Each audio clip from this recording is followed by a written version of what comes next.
আসসালামু আলাইকুম রহমতুল্লাহি ওবরাকাতুহ। আপনি ভুলবশত চুরি করে ফেলেছেন, অথবা আপনার এমন অবস্থা হয়ে গেছে আপনি খেলনার সহিত বা দুষ্টমি করে আপনি একটা জিনিস লুকিয়ে ফেলেছেন, কিন্তু এমন অবস্থা হয়ে গেছে বা আপনি চুরি করেছেন, এখন চালপোড়া নিয়ে এসেছে। চালপোড়া খাওয়ালে তো আপনি ধরা পড়ে যাবেন। এমন অবস্থা হবে যে আপনার গলা দিয়ে নাক দিয়ে রক্ত বের হবে, অথবা আপনার জিহ্বা উল্টে যাবে, গলায় চাল আটকে যাবে। তো এটা এমন ধরনের সিমটম দেখা যায়, পাওয়া যায়। এজন্য আপনাকে চুরি করার পরে বাঁচতে হলে কী কী করতে হবে? 1 নম্বরে তদবির করাতে হবে, 2 নম্বরে তওবা করতে হবে।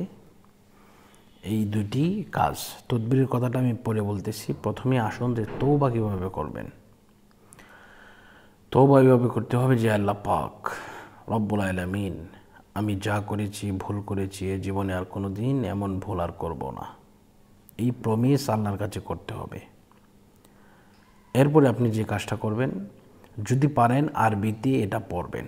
যেহেতু আল্লাহ বলেছেন, কেউ যদি তওবা করে আমি বান্দার জীবনের সমস্ত গুনাহ খাতা মাফ করে দিই এবং গুনাহগুলাকে নেক দ্বারা পাল্টাইয়া দিন।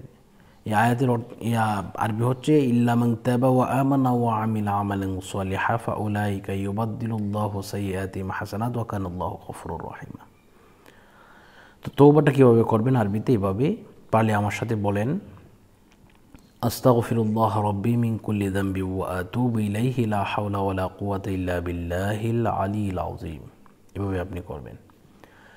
এরপরে আপনি আরও বড় ধরনের তওবা আছে, এগুলো আপনি করে নেবেন।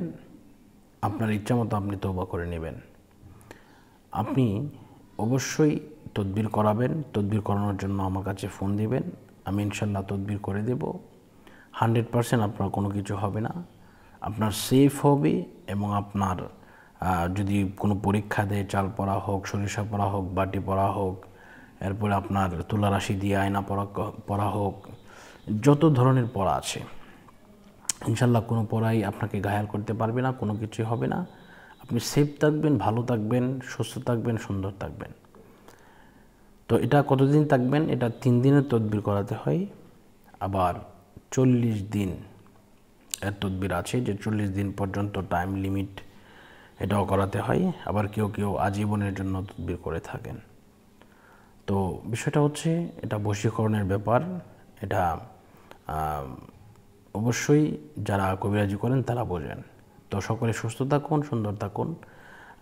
বিদায় নিচ্ছি। আসসালামু আলাইকুম রহমতুল্লাহি ওয়া বারাকাতুহু।